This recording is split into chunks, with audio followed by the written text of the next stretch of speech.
The great palace of the Dragon Empire reached high into the purple sky.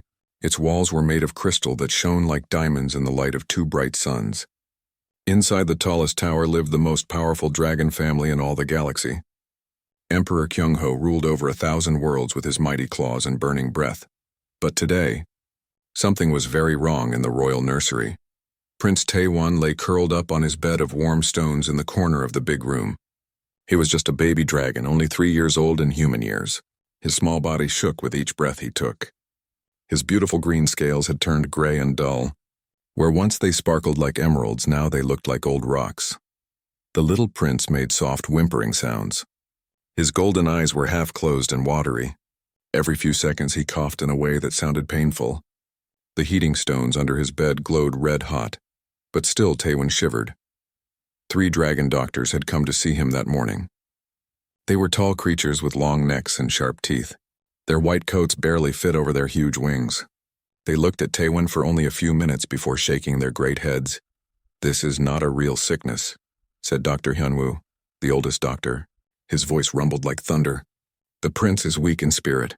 Dragons do not get sick like this." "Yes," agreed Dr. Moonbin, whose red scales gleamed. "Strong dragons fight off all illness with their inner fire. If he cannot do this, he is not worthy to be a prince." The third doctor, Dr. Ji-hoon, nodded his massive head. "We cannot help him. This is a test of his dragon blood. Either he will overcome it alone or he will not." With those words, they left. Their heavy footsteps echoed through the crystal halls as they walked away. They did not look back at the suffering child. In dragon culture, being sick was shameful. It meant you were weak. It meant your family line was not pure. Dragons believed that only the strong deserved to live and rule. Those who could not fight off illness were left alone to either get better by themselves or die quietly. So Prince Taewon was abandoned in his corner. The other royal children stayed far away from him. His sister Aryam, who was 5 years older, would not even look at him. His brother Donghyun pretended Taewon did not exist. "Stay away from the weak one," Donghyun told the other young dragons. "His sickness might spread to us." Even the dragon servants avoided Taewon. The nursemaids who usually fed and cared for the royal children walked quickly past his bed. They turned their heads away when he coughed. When it was time to clean his area, they did it as fast as possible without touching him. Days passed like this. Taewon grew weaker and weaker. His small voice became just a whisper. Sometimes he called out for his mother, Empress Somin, but she was busy with important royal duties. She had been told that visiting her sick son would be improper. A strong dragon mother should not coddle weak children. The palace was huge, with thousands of rooms and long hallways that seemed to go on forever. Most of the dragons lived in the upper levels, close to the sky. The lower levels were where the conquered peoples lived and worked. Humans, like many other alien races, had been defeated by the dragon armies long ago. They were now servants and workers in the empire. Dragons thought of humans as useful animals. They could clean and fix things and do jobs that dragons found boring, but they were not considered intelligent or important. Jin Wu was one of these human workers. He had been captured from Earth 15 years ago when he was just 25 years old. Back then, he had been a doctor in a small town. He had a wife named Yoonji and a little daughter named Yunbi who was only 2 years old. When the dragons invaded Earth, they took the strongest and smartest humans to work for them. Jin Wu tried to fight back, but dragon weapons were too powerful. He watched his home burn as the great ships carried him away to serve the empire. The dragons did not care that he was a doctor. To them, he was just another human worker. They gave him a cleaning cart and told him to keep the palace floors shiny. Every day for 15 years, Jin Wu had pushed his cart through the crystal halls, cleaning up after the dragon nobles. He had tried to forget his old life. It was too painful to remember. But sometimes, late at night, he still dreamed of his daughter's laugh and his wife's gentle voice. On this particular day, Jin Wu was cleaning the hallways near the royal nursery. It was early morning and most of the dragons were still asleep. The palace was quiet except for the humming of the crystal walls and the sound of his cleaning tools. As he mopped the floor outside the nursery, Jin Wu heard something that made him stop. It was a soft, sad sound, like a child crying but very weak. The sound tugged at something deep in his heart. Jin Wu had not heard a child cry in many years. The sound reminded him of his daughter when she was sick with fever. It reminded him of all the children he had treated back on Earth. Without thinking, he moved toward the sound. The nursery door was slightly open. Dragons usually kept their doors wide open to show they had nothing to hide. Jin Wu looked through the gap and saw the royal children's room. It was magnificent, with golden walls and beds made of precious gems. But in the corner, on a bed of glowing stones, was a small dragon child. Jin Wu could see that the little one was very sick. His breathing was fast and shallow. His scales were the wrong color. Every few moments the child made that soft crying sound. Jin Wu looked around. Where were the nursemaids? Where were the doctors? Why was this sick child all alone? As a doctor, Jin Wu could see that the small dragon was in serious trouble. His medical training told him that without help, the child might not survive much longer. The symptoms looked like a severe respiratory infection, something that could be treated if caught in time. But this was not his business. He was just a human cleaner. The child was a dragon prince. Dragons did not want help from humans. If he was caught interfering with royal children, he would be executed immediately. Still, Jin Wu could not make himself walk away. He had taken an oath long ago to help sick children, no matter who they were. That oath had been made on Earth, but it still lived in his heart. The little dragon prince opened his golden eyes and looked directly at Jin Wu. For a moment, their eyes met across the species barrier. In that moment, Jin Wu saw something that changed everything. He saw his own daughter. Jin Wu stood frozen in the doorway of the royal nursery. His heart pounded as he looked at the sick dragon prince lying alone on his bed of glowing stones. Every instinct told him to walk away quickly and pretend he had seen nothing. He was just a human cleaner. This was none of his business. But the soft whimpering sounds from Prince Taewon pulled at something deep inside Jin Wu's chest. They reminded him of his own daughter Eunbi when she was sick with fever years ago on Earth. The same weak breathing, the same helpless cries for comfort, the same desperate need for someone to care. Jin Wu looked around the magnificent nursery. Golden toys lay scattered on the floor. Beds made of precious gems sparkled in the light. But where were the caregivers? Where were the nursemaids? Where was anyone to help this suffering child? He knew the answer. Dragon culture demanded that the sick be left alone to prove their strength. If Prince Taewon could not fight off his illness by himself, then he was considered weak and unworthy. The royal court had abandoned him to either recover or die in silence. This made no sense to Jin Wu. On Earth, when children got sick, entire families gathered to help them. Communities brought food and medicine. Doctors worked day and night to find cures. No child was ever left alone to suffer. Prince Taewon opened his golden eyes and looked directly at Jin Wu. The little dragon's gaze was filled with pain and confusion. Why was everyone staying away from him? Why did no one want to help him feel better? In that moment, Jin Wu made his decision. He did not care about dragon customs or royal protocol. He did not care about the punishment he might face. He saw a sick child who needed help, and he was going to provide it. Jin Wu quietly pushed his cleaning cart to the side and stepped into the nursery. His footsteps were soft on the crystal floor as he approached Prince Taewon's bed. The little dragon watched him with wide, frightened eyes. "Hello there, little one," Jin Wu whispered gently. He used the same soft voice he had once used with his own daughter. "My name is Jin Wu. I am here to help you." Prince Taewon tried to speak but could only make a weak chirping sound. His small chest rose and fell rapidly as he struggled to breathe. His beautiful emerald scales were dull and gray with sickness.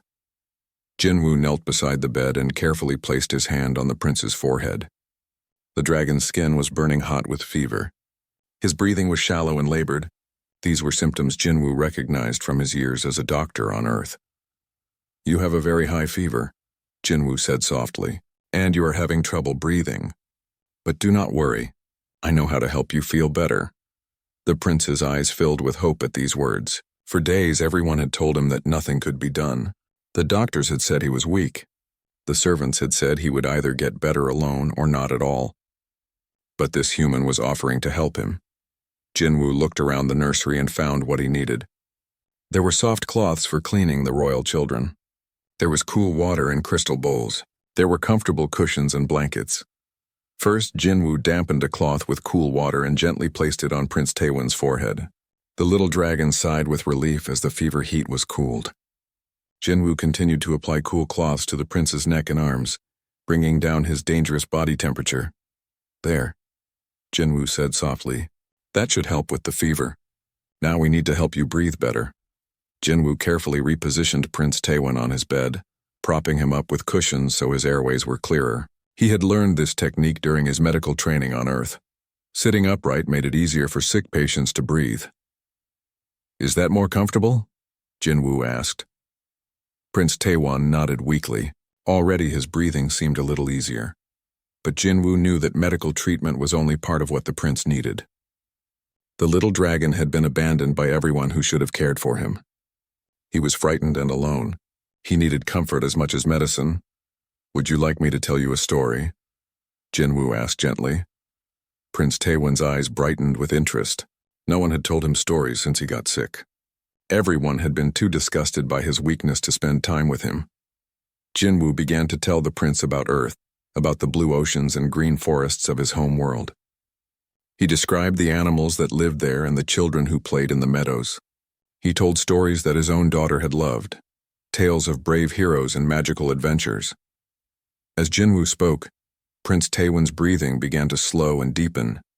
The combination of medical care and gentle comfort was helping him relax. For the first time in days, the pain in his chest started to ease. On Earth, Jin Wu continued, when children get sick, their families take care of them.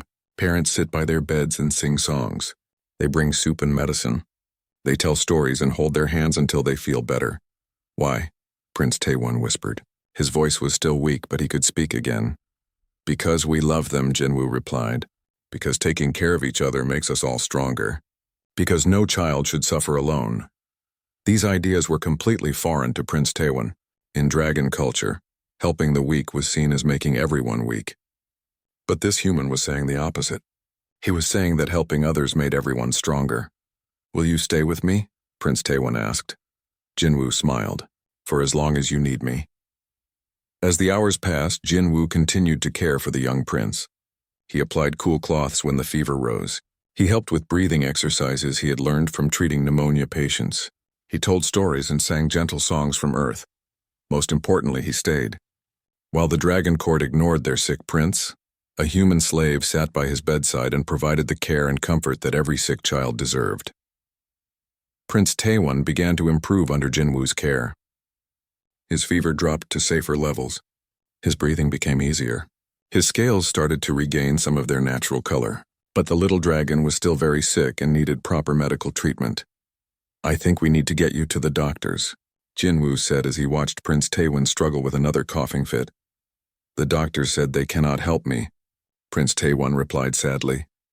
"Then we will find doctors who can," Jin Wu said firmly. Jin Wu knew this decision would probably cost him his life. Dragons did not allow humans to make decisions about royal children. Dragons did not allow humans to touch members of the royal family. Dragons did not allow humans to question the decisions of dragon doctors. But Jin Wu also knew that Prince Taewon would die without proper treatment. The fever and breathing problems were getting worse despite his basic care. The prince needed advanced medical attention immediately. "Are you ready for a journey, little prince?" Jin Wu asked gently. Prince Taewon nodded with trust in his golden eyes. This human had shown him more kindness in one day than anyone else had shown him in weeks. If Jin Wu said they needed to find better doctors, then that is what they would do. Jin Wu carefully wrapped Prince Taewon in soft blankets to keep him warm. The little dragon was much lighter than Jin Wu had expected. Sickness had taken away much of his natural dragon strength. "Hold on tight," Jin Wu whispered as he lifted the prince in his arms. And so began the most dangerous journey of Jin Wu's life. He was a human slave carrying a royal dragon prince through the crystal halls of the palace, heading toward the medical center where dragon doctors would have to face the failure of their own medicine. Every step took them closer to either salvation or certain death. But Jin Wu did not hesitate. He had made a promise to help this child, and he would keep that promise no matter what happened to him. Behind them, the empty nursery stood as a symbol of everything that was wrong with the Dragon Empire. Ahead of them lay the medical center, where human compassion would soon challenge dragon arrogance in a confrontation that would change the course of galactic history. Prince Taewon closed his eyes and trusted completely in the human, who had saved him from loneliness and despair. In his young heart, a new understanding was growing. Strength could take many forms, and sometimes the greatest strength of all was simply caring enough to help someone in need.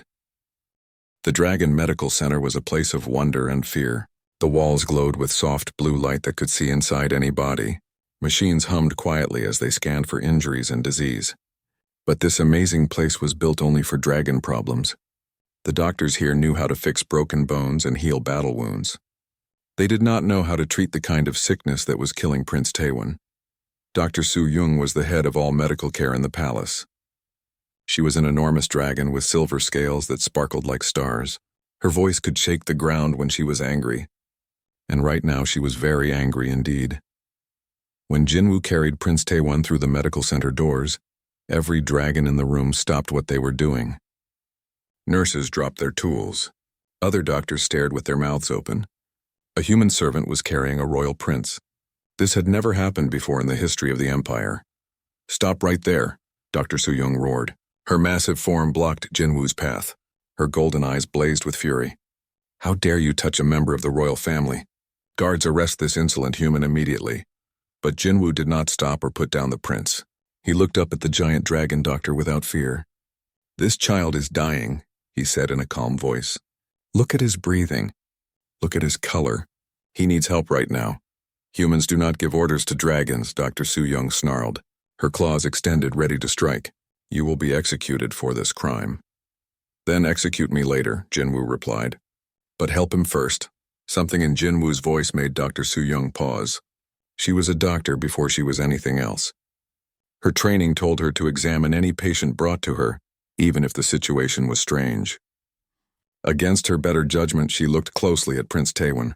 What she saw shocked her. The prince's breathing was fast and shallow. His small chest barely moved with each breath. His golden eyes were dull and unfocused. His body temperature was dropping to dangerous levels. The scanning machines began beeping warnings as soon as Jin Wu laid the prince on an examination table. "This is impossible," Dr. Su-young whispered. "Dragons do not get sick like this. Our immune systems are too strong. Our inner fire burns away all disease." Other dragon doctors gathered around the examination table. They ran test after test, but their machines could not explain what was wrong with the prince. Their medical knowledge was vast, but it was all about trauma and injury. They knew how to heal a dragon wounded in battle. They knew how to replace damaged organs and repair broken bones. But they had never seen a dragon with an infection like this. "We have no treatment protocols," admitted Dr. Chang Min, the second in command. "Our medicine does not cover this type of illness." "Because dragons do not get sick," insisted Dr. Wu Young, the youngest doctor on the team. "This must be some kind of genetic defect. Perhaps the prince's bloodline is impure." Jin Wu listened to their confusion with growing frustration. He could see exactly what was wrong with Prince Taewon. The symptoms were clear to anyone with medical training in infectious diseases. But these dragons had never needed to learn about such things. "May I speak?" Jin Wu asked quietly. Dr. Su-young turned to glare at him. "Humans do not speak in medical consultations." "But I am a doctor," Jin Wu said. "Or I was before your armies conquered my world." The dragons all stared at him. The idea that a human could be a doctor was almost impossible for them to understand. In their minds, humans were simple creatures good only for manual labor. "You lie," Dr. Changmin said.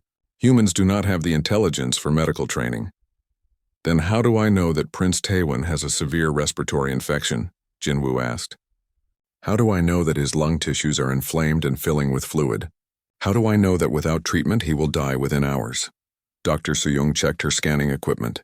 The human was exactly right about the prince's condition. How could a human servant know these things? "Explain," she demanded. Jin Wu moved closer to the examination table. "On my world, humans get sick like this all the time. We have been fighting diseases like this for thousands of years. We call this pneumonia. It happens when harmful bacteria get into the lungs." "Bacteria," Dr. Wu Young scoffed. "Dragons are immune to such tiny creatures." "Apparently not," Jin Wu said, pointing to the scan results. "Look at the images.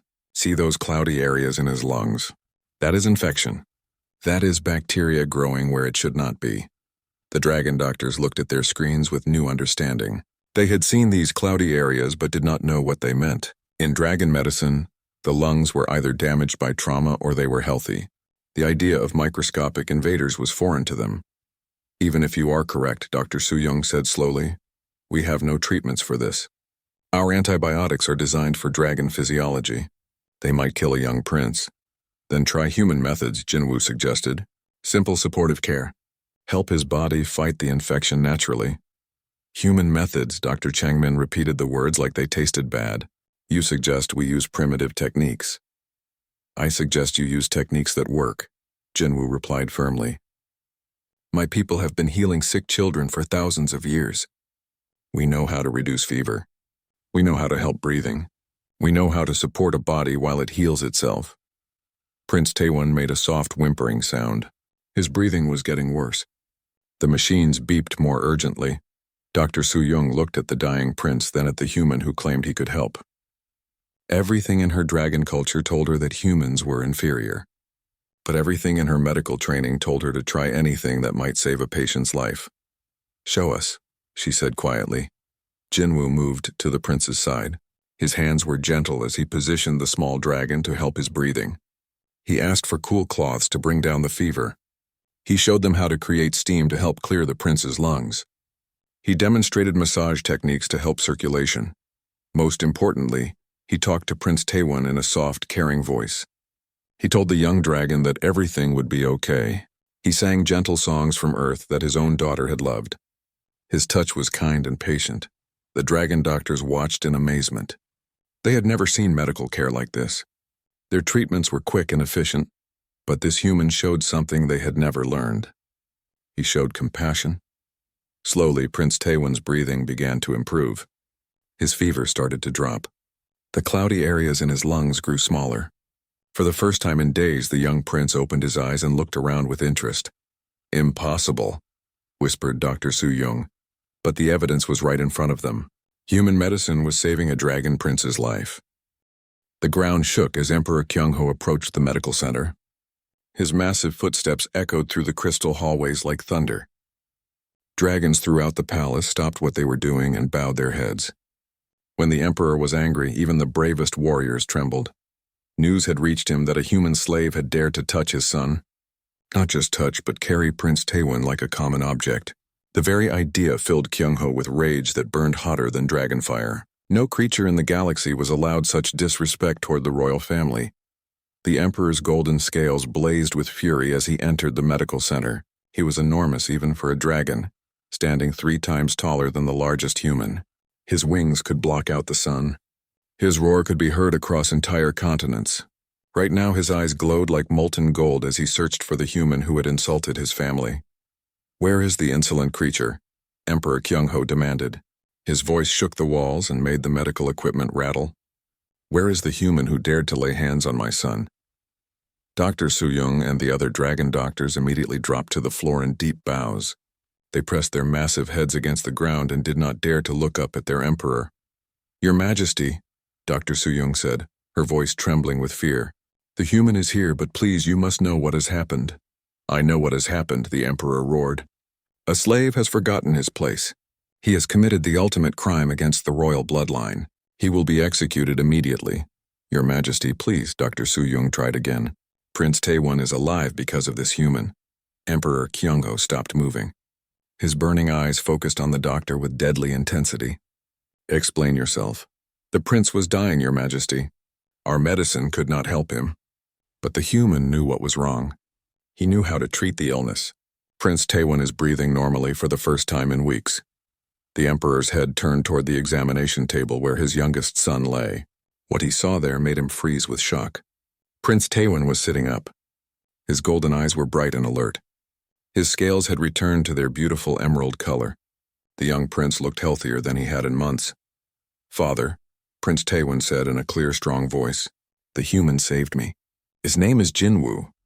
Emperor Kyong Ho stared at his son, then at the human who stood calmly beside the examination table. Jin Wu did not bow or grovel like other servants. He met the emperor's gaze directly without fear or arrogance. His hands were still gentle on Prince Taewon's shoulder. You, the emperor said, pointing one massive claw at Jin Wu. You touched my son? Yes, Jin Wu replied simply. He was dying. Dragons do not die from illness, Emperor Kyong Ho stated. We are too strong. Your son almost did, Jin Wu said. But he is strong enough to fight the infection with help. He just needed someone to know how to help him. The Emperor's mind struggled to understand what he was seeing.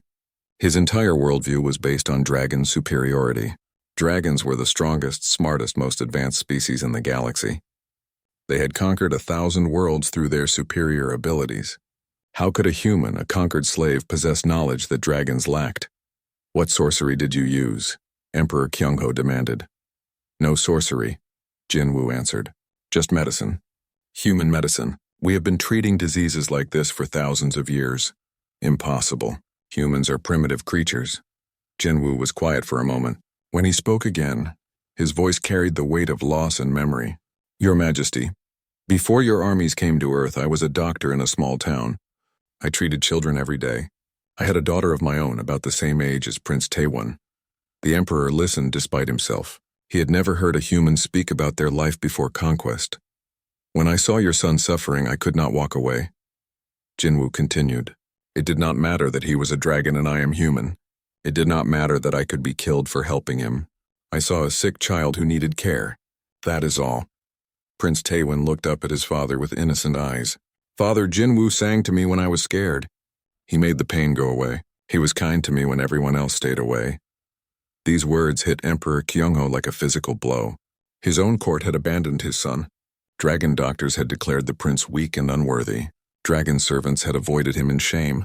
But a human slave had shown compassion when his own people had shown only coldness. Tell me about this medicine, the Emperor said slowly. Jin Wu explained how human doctors had learned to fight disease over thousands of years. He talked about understanding the human body and supporting it during illness. He spoke of compassion as an important part of healing, not just fixing what was broken. Humans get sick often, Jin Wu said, so we had to learn how to get better. We learned that being gentle and kind helps the healing process. We learned that sometimes the best medicine is simply caring about the patient. Emperor Kyong Ho looked at his son again. Prince Taewon was not just physically better. There was something different in his eyes. A confidence and warmth that had not been there before. The kindness shown by Jin Wu had healed more than just his body. Father, Prince Taewon said, why do we not learn from other species? Jin Wu knows things that our doctors do not know. Maybe other humans know other things. Maybe other species we rule have knowledge we need. The young prince's words were innocent, but they contained a revolutionary idea. The Dragon Empire was built on the belief that dragons were superior in every way. But if humans could save a dragon prince when dragon doctors could not, what did that mean for everything they believed? Emperor Kyong Ho was silent for a long time. His advisors would demand Jin Wu's death for touching the prince. The court would be outraged that a human had succeeded where dragons had failed. But his son was alive and healthy. His youngest child had been saved by the compassion of a conquered slave. Human, the Emperor said finally. What is your name? Jin Wu, Your Majesty. Jin Wu. Emperor Kyong Ho repeated the name slowly. You have done something unprecedented. You have challenged the natural order of the Empire. Jin Wu waited for his death sentence.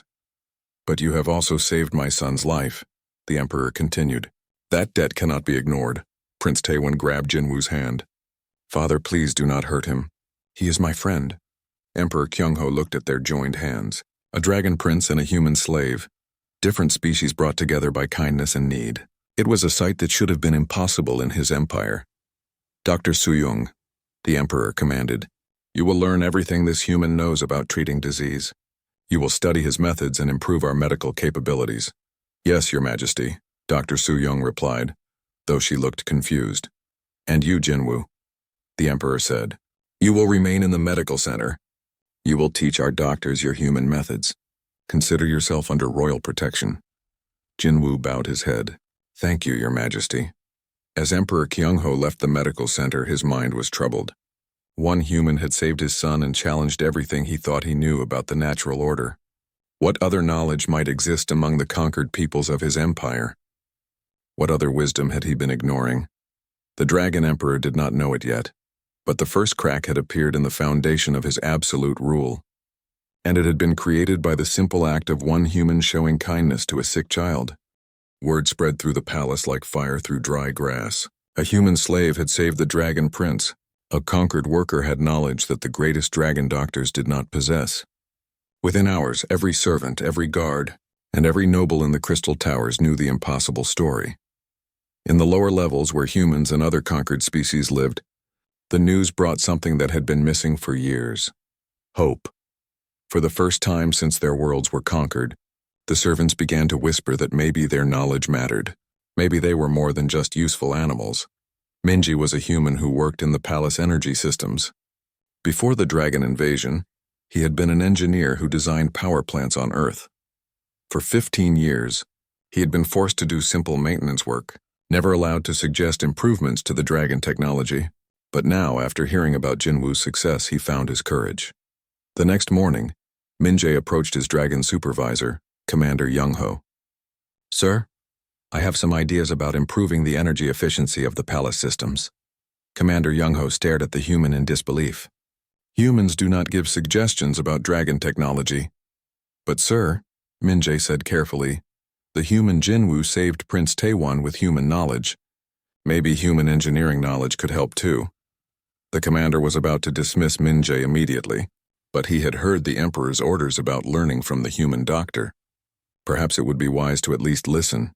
"Speak quickly," Commander Kyong Ho growled. Minji explained how the palace energy systems wasted enormous amounts of power. He showed calculations proving that small changes could increase efficiency by 30%. He described technologies from Earth that could be combined with dragon power sources to create something better than either species had alone. Commander Kyong Ho studied the numbers. They were correct. The human suggestions would indeed improve the palace system significantly. This was knowledge the dragons had never considered because they had never thought to ask their conquered workers for advice. Meanwhile, in the kitchens, a human woman named Hyeji made her own bold move. She had been a teacher on Earth before the conquest, specializing in languages and cultures. For years, she had been forced to serve food to dragon nobles while listening to their conversations about ruling alien worlds they did not understand. "Lady Sunmi," Hyeji said to the dragon noble she served, "I could not help but overhear your discussion about the rebellion on Kepler 442b. Lady Sunmi's eyes flashed with anger. "Servants do not speak unless spoken to." "Forgive me, my lady," Hyeji said, bowing deeply. "But I lived on 17 different worlds before coming here. I learned their languages and customs. The beings on Kepler 442b are not rebelling because they hate dragons. They are rebelling because dragon laws violate their sacred burial practices." Lady Sunmi paused. The rebellion on Kepler 442b had been going on for 2 years. Dragon military commanders could not understand why the local population was so resistant to reasonable dragon rule. "Explain," Lady Sunmi commanded. Hyeji described the cultural practices of the Kepler 442b inhabitants. Their religion required that the dead be buried in family groups facing their home star. Dragon efficiency laws required all bodies to be cremated in central facilities. To the locals, this was not just inconvenient but deeply blasphemous. If dragon law could be modified slightly to allow traditional burials, Hyeji suggested, the rebellion would probably end immediately. Lady Sunmi was quiet for a long moment. Then she dismissed Hyeji and immediately sent a message to the military commanders on Kepler 442b. Within a week, the rebellion had indeed ended when dragons agreed to respect local burial customs. These were not isolated incidents. All across the palace, human servants began to speak up about their knowledge and skills. They offered improvements to dragon technology, solutions to administrative problems, and insights into the cultures of conquered worlds. At first, most dragons were outraged by this sudden boldness from their servants, but the results were impossible to ignore. Human suggestions improved efficiency, solved problems, and even ended conflicts that had cost the Empire enormous resources. Emperor Kyong Ho watched these developments with growing fascination and concern. His advisors were deeply divided about how to respond. "This is unacceptable," declared General Seojin, the most traditional of the Emperor's counselors. "If we allow humans to think they are our equals, the entire empire will collapse. Order must be maintained." "But look at the results," argued Princess Ariam, the Emperor's eldest daughter. "The energy systems are 30% more efficient. The Kepler rebellion has ended. Our medical capabilities have improved dramatically. Perhaps we should listen to what other species can teach us." General Seojin's scales bristled with fury. Dragons are the superior species. We conquered these worlds through our strength and intelligence. If we start treating humans as equals, they will forget their place. Father, Princess Aryam said, turning to Emperor Kyong Ho, I have been thinking about what Jin Wu did for Taewon. He did not save my brother because he was forced to. He did it because he chose to be kind. Maybe forced loyalty is not as strong as willing cooperation. Emperor Kyong Ho listened to both arguments. He understood General Seojin's concerns. The empire had been built on the absolute dominance of dragons over all other species.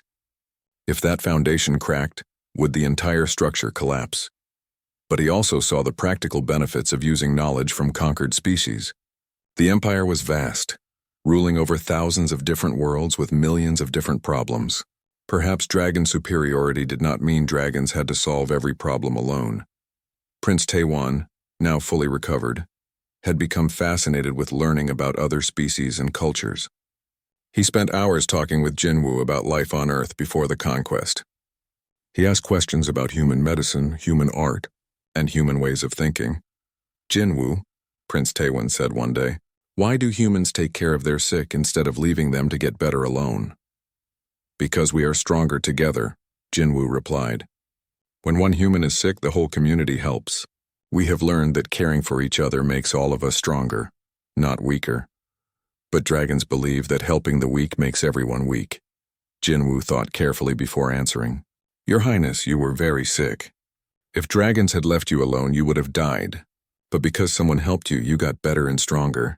Which way actually makes dragons stronger? Prince Taewon considered this. The way that saved my life. Yes, Jin Wu said. Sometimes what we think makes us weak actually makes us strong. These conversations did not go unnoticed. Other young dragons began to question the old ways of thinking. If a human could save a dragon prince, if human knowledge could improve dragon technology, maybe the empire had been wrong about the superiority of pure dragon rule. The changes were spreading beyond the palace. On distant worlds, local dragon governors began consulting with leaders from conquered species. They discovered that many administrative problems could be solved simply by understanding local customs, and needs. Trade between different species within the empire increased as dragons realized that other cultures produced valuable goods and ideas. Scientific research improved as dragon scientists began collaborating with alien researchers who brought different perspectives to old problems. But with these changes came resistance. Traditional dragons felt their entire way of life was under attack. Some began to organize opposition to what they saw as dangerous weakness in dragon society. The empire is losing its way, General Seojin warned his supporters. If we continue down this path, dragons will become servants to the species we conquered. The natural order must be restored. Emperor Kyong Ho found himself at the center of a growing storm. On one side were those who wanted to return to the old ways of absolute dragon dominance. On the other side were those who wanted to embrace cooperation with conquered species. The decision he made would determine not just the fate of his empire, but the future of every species under dragon rule. And it all began because one human cleaner refused to walk past a sick child who needed help. The ripple effect that started with Jin Wu's kindness was spreading across the galaxy. The question now was whether the Dragon Empire would change with it, or break under the pressure of its own rigid traditions. 1 year had passed since Jin Wu carried a sick dragon prince to the medical center. The Crystal Palace looked the same from the outside, but everything inside had changed in ways that would have been impossible to imagine. The Royal Medical Center was no longer staffed only by dragons. Human doctors worked alongside dragon physicians, sharing knowledge that had saved thousands of lives across the empire. Dr. Soo-young, who had once wanted to execute Jin Wu for touching the prince, now considered him her most valued colleague. The mortality rate in our hospitals has dropped by 60%, Dr. Soo-young announced to the monthly medical council. The combination of dragon technology with human medical knowledge has created treatments more effective than either species could develop alone. Jin Wu stood beside her, no longer wearing the simple clothes of a palace cleaner. His new uniform marked him as chief medical advisor for cross-species health.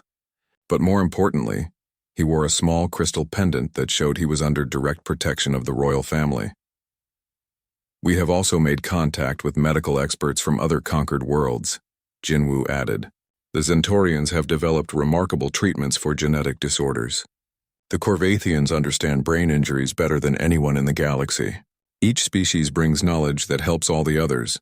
Emperor Kyong Ho nodded approvingly from his throne. The past year had been difficult, full of political battles and resistance from traditional nobles. But the results were impossible to argue with. The empire was stronger, more stable, and more prosperous than it had ever been. The change had not been easy. General Seojun and his supporters had attempted a coup 6 months earlier, claiming that the emperor had grown weak by listening to inferior species. The rebellion was quickly defeated, but it showed how deeply some dragons resisted the new ways. Cooperation is not weakness, Emperor Kyong Ho had declared after crushing the rebellion. It is wisdom. A ruler who refuses to learn from any source is a fool, not a strong leader. Prince Taewon, now 4 years old and perfectly healthy, had become a symbol of the empire's transformation. He spoke multiple languages and spent time learning from teachers of different species. The young prince's curiosity about other cultures was encouraged rather than discouraged. "Father," Prince Taewon said during the morning royal audience, "Jin Wu's daughter has arrived from Earth. May I meet her?" Emperor Kyong Ho smiled. Finding and freeing Jin Wu's family had been one of his first acts after establishing the new medical protocols.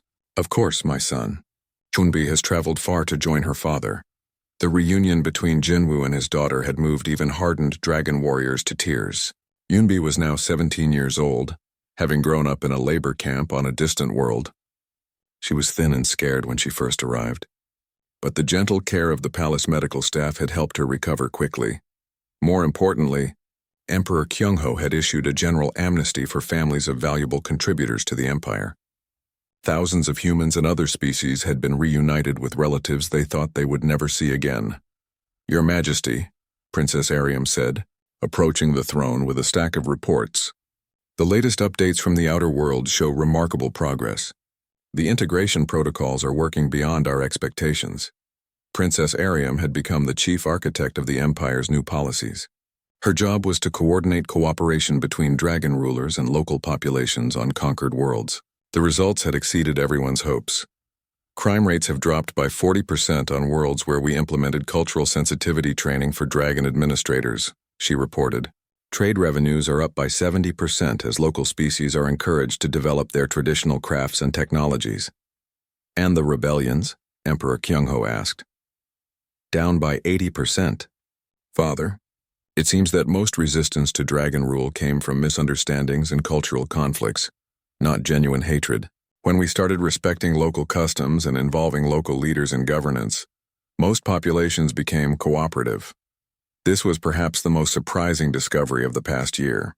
The Dragon Empire had spent enormous resources fighting rebellions and resistance movements across their territory. But most of these conflicts ended when dragons simply started listening to the concerns of conquered peoples. Minjae, the human engineer, had been promoted to Director of Technology Integration. His job was to combine the best innovations from different species into improved systems for the Empire. His success had inspired similar programs across dozens of worlds. "We have established innovation centers on 15 worlds," Minjae reported to the Technology Council. "Each center brings together the brightest minds from local species to work on problems that affect the entire Empire. The results have been extraordinary. The palace energy systems that Minjae had improved were now a model for the entire empire. Similar efficiency improvements had been implemented on dragon ships in dragon cities and on industrial worlds. The energy savings alone had paid for the entire integration program. Hyeji, the former teacher who had helped solve the Kepler 442b rebellion, now headed the Cultural Affairs Department. Her job was to train dragon administrators in the customs and needs of the species they ruled. "Understanding is the foundation of effective rule," Hyeji explained to new dragon governors. "When you understand why people do what they do, you can create laws that work with their nature instead of against it." The success of this approach had spread throughout the empire. Dragon rulers who once governed through fear and force now governed through understanding and cooperation. The result was more stable rule and higher productivity on every world. But perhaps the most important change was in the dragons themselves. Young dragons like Prince Taewon grew up believing that learning from other species was normal and beneficial. They spoke multiple languages and understood different cultures. They saw diversity as strength rather than weakness. The old empire was built on fear, Emperor Kyong Ho reflected during a private conversation with Jin Wu. Fear that we were not truly superior, so we had to prove it by dominating others. Fear that learning from conquered species would make us weak. And now, Your Majesty, Jin Wu asked, now we know that true strength comes from wisdom, not from ignorance. The most powerful empire is one that can learn and grow, not one that stays frozen in old beliefs. Jin Wu nodded. Your son taught me something important too, Your Majesty. He taught me that kindness can change the world. When I carried him to the medical center, I was just trying to help one sick child. I never imagined it would change an entire empire. Perhaps that is the most human thing of all, Emperor Kyong Ho said with a smile. You saw a child in need and helped him without thinking about consequences or rewards. That simple act of compassion started everything that followed. As the twin suns set over the Crystal Palace, painting the sky in brilliant colors, Emperor Kyong Ho looked out over his empire with satisfaction. Trade ships from 100 worlds filled the sky, carrying goods and ideas between species that had once been enemies. The rebellions had ended. The economy was booming. Art and science flourished as different cultures shared their knowledge. Prince Taewon played in the garden with children from a dozen different species, all of them learning together and becoming friends. This was the future of the empire, a future where diversity was celebrated and differences were seen as opportunities to learn. In the medical center, Jin Wu worked alongside dragon doctors to treat patients from across the galaxy. His daughter Yunbi had joined the medical program and was already showing remarkable talent for cross-species medicine. Father, Yunbi said as they finished their evening rounds, do you ever regret leaving Earth? Jin Wu thought for a moment. I regret the way it happened, he said. I regret the years we were apart. But I do not regret where we are now. We are part of something larger than any one world. We are helping to build a better future for everyone. The Dragon Empire still existed, but it was no longer the same empire that had conquered Earth 15 years earlier. It had become something new, something better, an empire built not on dominance but on cooperation, not on fear but on understanding, and it all began because one human cleaner saw a sick child and decided to help, regardless of the consequences. In the royal nursery, Prince Taewon fell asleep to the sound of Jin Wu singing an old Earth lullaby. The same lullaby that Jin Wu had sung to his own daughter years ago, and the same one he sang to sick children in the medical center. It was a song about hope, about kindness, and about the power of caring for one another. In the new Dragon Empire, it had become more than just a lullaby. It had become an anthem of change, a reminder that the smallest acts of compassion could transform the largest empires. The future was bright with possibility, and it belonged to all species together.